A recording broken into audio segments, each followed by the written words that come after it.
व्यावसायिक सिलेंडरचा पुरवठा बंद झाल्यामुळे याचा परिणाम डेअरी चालकांवर देखील झाला आहे आणि दुधापासून जे पदार्थ तयार होत असतात जसं की पनीर असेल, दही असेल, या सर्व गोष्टींवर जे आहे त्याचा परिणाम झाल्याचे चित्र पाहायला मिळतं आहे।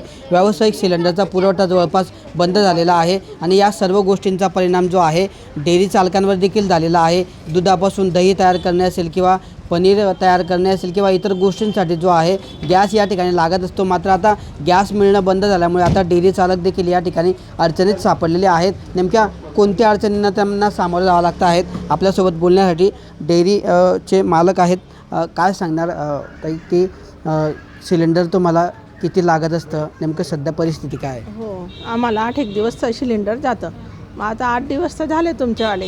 मग आता मग दही तर बंद ठेवावं लागेल। मग दहीचं दूध कसं आहे भरपूर व्यवस्थित गरम करावं लागतं 100 डिग्रीपर्यंत।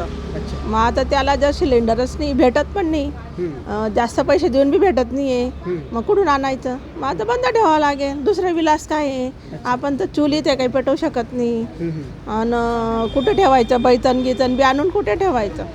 मग हे खूपच प्रॉब्लेम येत आहे। दही आहे, पनीर आहे, सर्व बंद ठेवावं लागतं। फक्त दूधच वाटावं लागेल मग।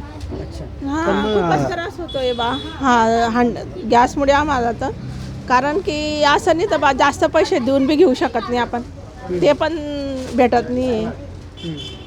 पण मग आता आपण समजा गॅसवर जेवढं लवकर तयार होतं ते चुलीवर तेवढं लवकर होऊ शकत, आणि ते दूध नाही होऊ शकत कारण की दूध आहे ना लगेच उभरवतं। आपण केव्हा त्याच्यावर भरकशी येऊन जातं आणि गॅस कसं आपण बटन लगेच बंद करतो आणि चुलीचं कसं आहे तो आस असतो ना, त्याच्यामुळे ते वरती येतं।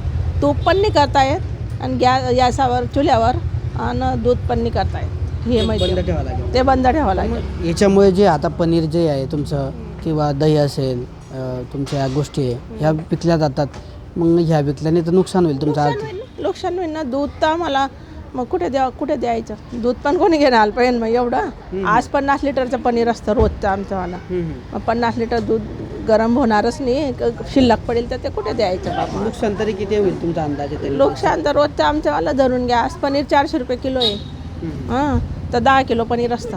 तुम्ही त्याचा हिसाब करा लागेल तर ते तेवढं नुकसान 40,000 रुपये। हो, आणि परत तुमच्या 40 किलो दही आहे 40 किलोचं, ते पण नाही आहे। मग कुठून आणायचं बा एवढं? चुलवर शक्य नाही राहते एवढं। म्हणजे कसं आहे काही आपण भाजी भाकर पोळी भाजी करू शकतो, पण हा दूध पदार्थ हे नाही करू शकत एवढं त्याच्यावर, आणि टाईम लागेल ना। एवढा टाईम माणसं थांबत नाही। माणसं हे म्हणते ना आम्हाला एवढा वेळ आहे का? मग दुसरे कामं बी असतात, धोचो असते, तर त्याच्यामुळे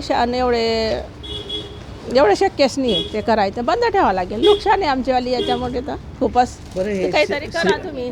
श्रीखंड वगैरे जे आपण त्याचे काही भाव वाढलेत का सध्या? किंवा श्रीखंड आणि आम्रखंड जे आता गुढीपाडवा आहे ते मोठ्या प्रमाणात विकलं जातं, त्याचं काय परिस्थिती असेल? समजा गॅस नसलं तर ते पण तयार करता येईल का?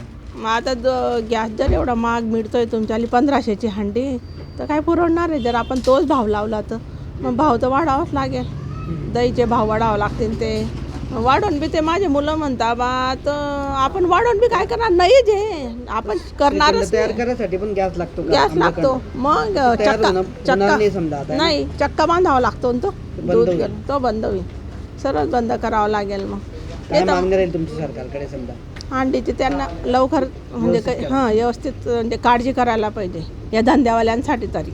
इकडे म्हणतात ते धंदे चांगले असतात, धंदे करा, आणि धंद्यासाठीच तुम्ही गॅस तर त्यांनासाठी तरी तुम्ही गॅसची हे करा, मग सोय करा काहीतरी।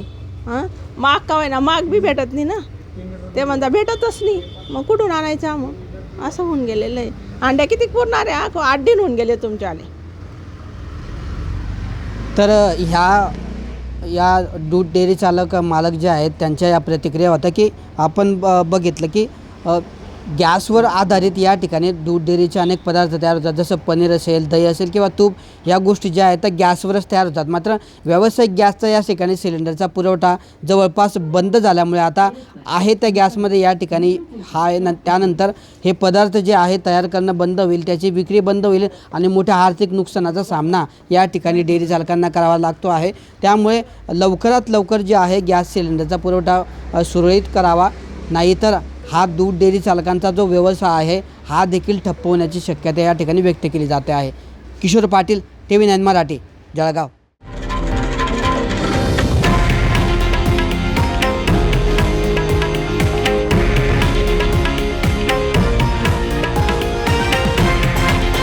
हे आहे देशातील नंबर 1 न्यूज नेटवर्क आणि आपण पाहत आहात TV9 मराठी, एकमेव.